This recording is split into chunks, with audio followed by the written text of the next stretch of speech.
Di kedalaman laut yang tak pernah tersentuh cahaya matahari, di tekanan yang bisa menghancurkan kapal selam biasa, hidup seekor makhluk kecil dengan penampilan yang terlihat seperti monster di film horor. Namanya adalah Fangtooth.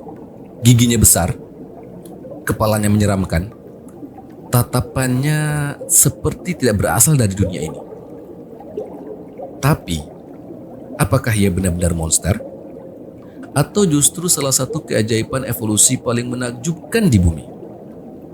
Hari ini, kita akan menyelam jauh ke dunia laut dalam untuk mengenal lebih dekat ikan paling menakutkan yang ternyata menyimpan banyak fakta yang luar biasa. Oh ya, sebelumnya kami mengucapkan minal aidin wal faizin, mohon maaf lahir dan batin. Selamat merayakan Idul Fitri bagi teman-teman dan saudara-saudara kita yang muslim. Semoga puasa di bulan Ramadan kemarin menjadi berkah di hari kemenangan ini. Amin. Baiklah, tonton sampai habis videonya. Mari berimajinasi dengan logika.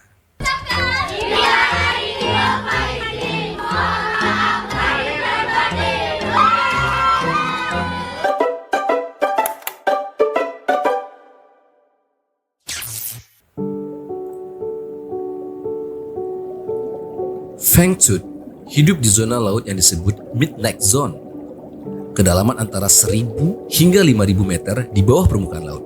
Di sini tidak ada cahaya matahari, suhu mendekati titik beku, dan tekanan bisa lebih dari 200 kali tekanan atmosfer di permukaan. Sebagai gambaran, jika manusia tiba-tiba berada di kedalaman ini tanpa perlindungan, tubuh kita akan hancur dalam hitungan detik. Namun, bagi Fangtooth, ini adalah rumah. Lingkungan ekstrim seperti ini memaksa makhluk hidup untuk berevolusi secara unik. Banyak hewan laut dalam memiliki tubuh lunak, organ bercahaya atau bioluminescence, metabolisme lambat, dan adaptasi terhadap tekanan yang tinggi. Dan Fangtooth, ia memilih strategi berbeda, menjadi predator kecil yang sangat efektif.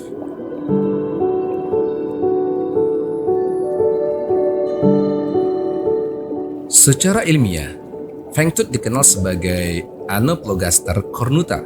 Nama Anoplogaster berasal dari bahasa Yunani yaitu anoplo, yang berarti tidak bersenjata, dan gaster yang berarti perut. Jadi jika diartikan perut tanpa senjata, ironis mengingat wajahnya terlihat penuh senjata. Mari kita lihat ciri fisiknya. Fangtooth memiliki gigi yang sangat panjang dibandingkan ukuran tubuhnya. Bahkan giginya begitu besar sampai tidak muat sepenuhnya di dalam mulut. Solusinya, ia memiliki kantong khusus di langit-langit mulut untuk menampung gigi bawahnya saat menutup rahang. Itu bukan desain kebetulan. Itu adalah hasil jutaan tahun evolusi. Meski terlihat seperti monster raksasa, kenyataannya Fangtooth hanya tumbuh sekitar 15-18 cm saja. Ya, sebesar penggaris sekolah. Wajah menyeramkan itu hanyalah ilusi proporsi. Kepala besar, mata kecil, tubuh relatif kecil.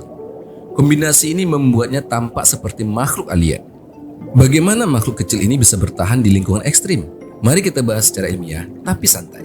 Di laut dalam, cahaya hampir tidak ada, maka memiliki mata besar bukanlah keuntungan. Sebaliknya, Fangtooth mengandalkan sensor getaran, sistem garis lateral atau mendeteksi pergerakan air, dan indera penciuman. Ia berburu dengan merasakan, bukan melihat.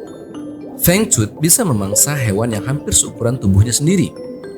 Rahangnya bisa membuka sangat lebar. Struktur tengkoraknya memungkinkan fleksibilitas tinggi. Dalam dunia laut dalam, kesempatan makan sangat jarang. Jadi saat ada mangsa lewat, ia tidak boleh gagal. Karena makanan langka, Fangtooth memiliki metabolisme yang lambat. Artinya, ia tidak membutuhkan banyak energi dan bisa bertahan lama tanpa makan. Ini adalah strategi bertahan hidup di lingkungan miskin sumber daya.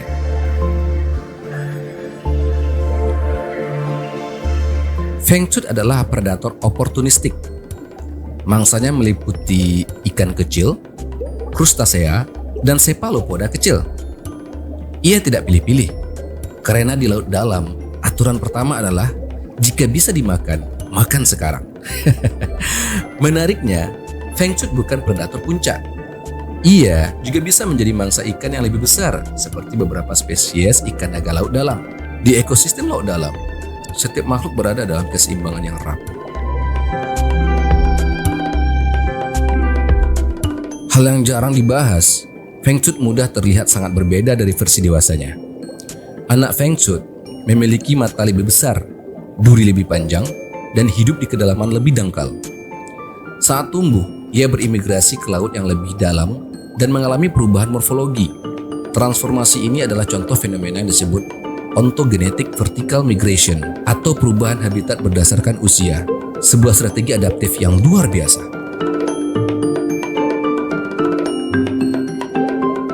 Di kedalaman ribuan meter, tekanan bisa mencapai ratusan atmosfer. Bagaimana protein dalam tubuhnya tidak hancur? Penelitian menunjukkan bahwa ikan laut dalam memiliki struktur protein yang lebih stabil, komposisi membran sel khusus, dan molekul pelindung seperti TMAO atau trimethylamine and oxide. Zat ini membantu protein tetap berfungsi dalam tekanan tinggi. Ini bukan hanya menarik secara biologis, tapi juga penting untuk penelitian bioteknologi dan ilmu kedokteran.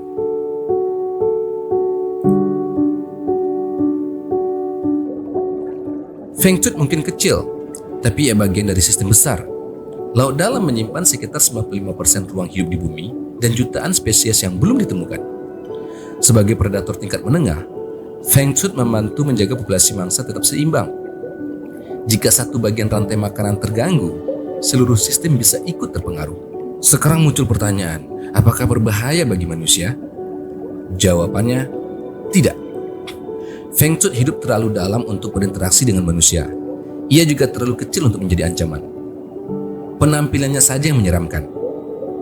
Ironisnya, manusia justru lebih berbahaya bagi ekosistem laut dalam melalui penangkapan ikan skala besar, penambangan dasar laut, dan perubahan iklim. Feng Shui bukan monster.